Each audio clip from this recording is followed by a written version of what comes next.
Well, if you know me really well, you know that my phone is always on silent.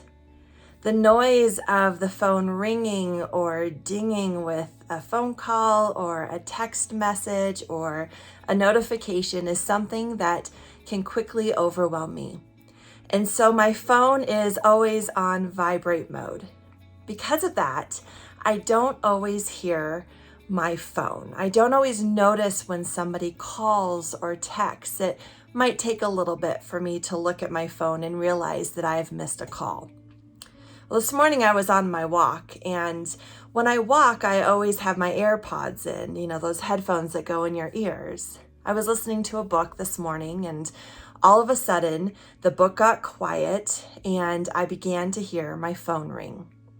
It's the only time that I ever can hear when somebody's calling me is when I have those AirPods on. So I looked down at my phone to see who was calling, and I didn't recognize the number, and so I hit ignore. It ended up being somebody that left me a message, and I needed a call right back. But I was thinking about that as I was finishing my walk. I was thinking about how many times I missed the call because my phone is on silent and I didn't notice it. But how many times I'm on my walk and I'm being interrupted doing something that I love to look down at the phone and have no clue who's calling me, and so I simply hit ignore, sending them to my voicemail. And then I was reflecting on our sermon this last week about responding to God's call. How many times am I going around in my life and I completely miss that call that God has for me because I am not tuned in to God's voice. I'm not tuned in to God speaking into my life. And so instead, I miss that call altogether. Maybe I'll notice that I missed the call a while ago. Maybe I won't even notice it at all. Or how many times am I in the middle of doing something in my life? I have a schedule. I'm trying to stay on task, and I get a call from God, but I don't feel like I have time to answer the call. And so I simply hit ignore, sending it to voicemail. Well, I'm sitting today in my son's bedroom, Jackson. Jackson is my youngest. He is 12. He's going to be a seventh grader. And he's always had this calling in his life that comes out in art.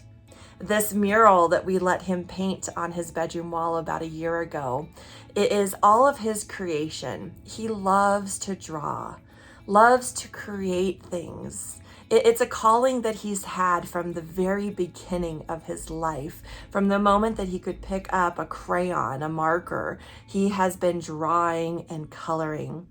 Now, sometimes it hasn't been in the appropriate places, right? Sometimes it's been on a wall.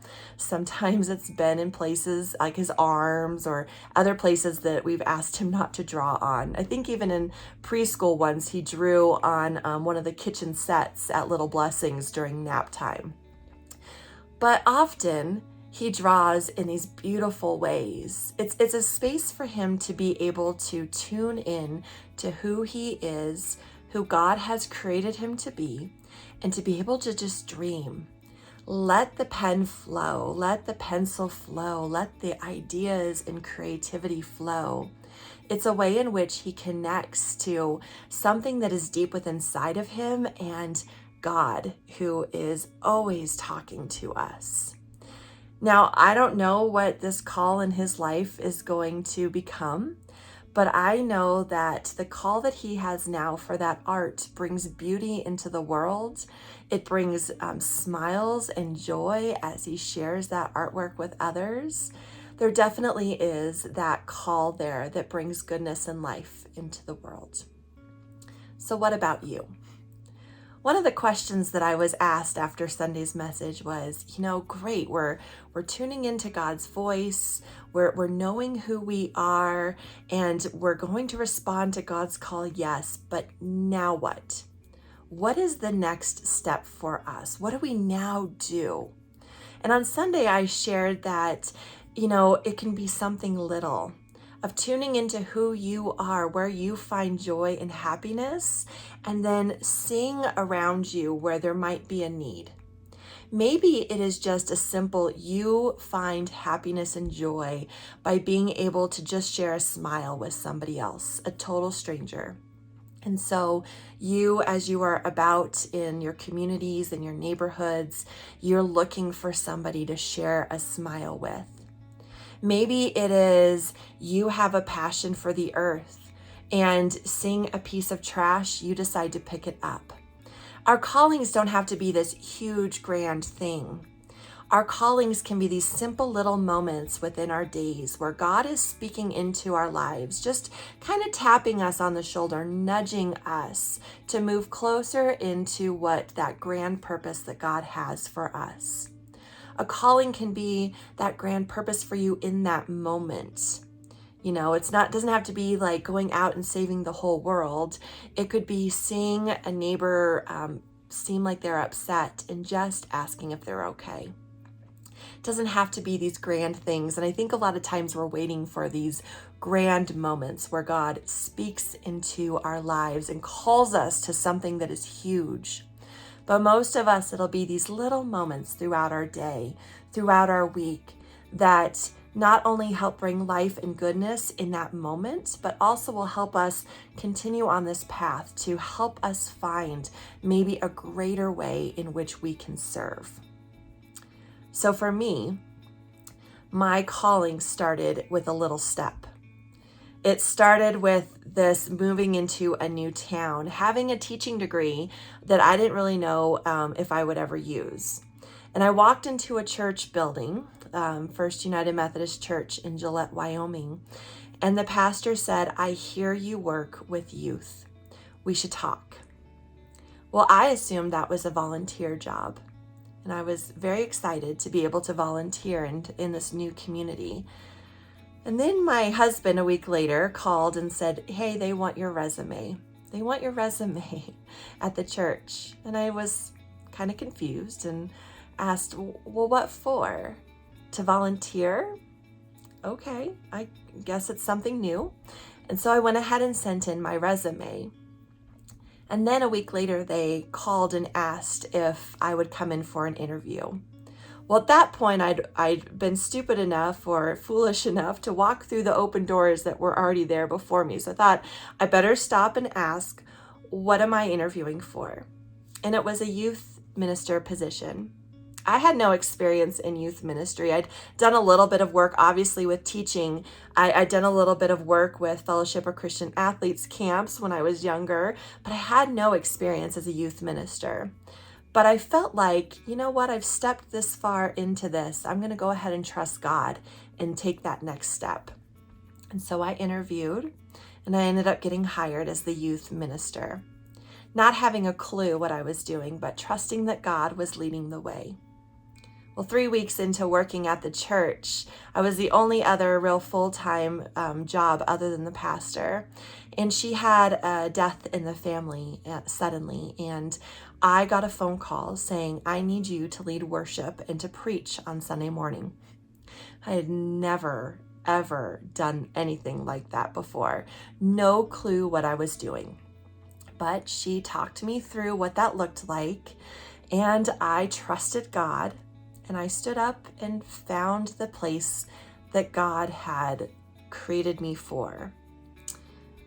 I think for all of us, it's those little things that lead us into that space, that place where we know that God has provided for us, that space that God has created all of these gifts with inside of us. And all of a sudden that moment clicks in our head where we realize, oh, this is why I am who I am, and this is who God has created me to be, and this is what God has created me to do. So the next step isn't going to be this huge one for most of us. The next step is just an open door, a small opportunity to take a step of faith, to trust God, that God is with us, leading us, calling us into a space that is greater than we ever could imagine. See, for Abram, It was a call to step out, to go to a new land, trusting that faithfulness, trusting that God would be there with him. For Peter, he's casting out his nets and Jesus is walking by and he says, "Come and follow me." And Peter trusts, leaving his nets behind and following Jesus, not knowing that it was going to lead all the way to the cross and resurrection of Jesus, and then Peter building the church after Jesus had gone. Small steps of having faith and trusting in God's voice that then lead us into something greater.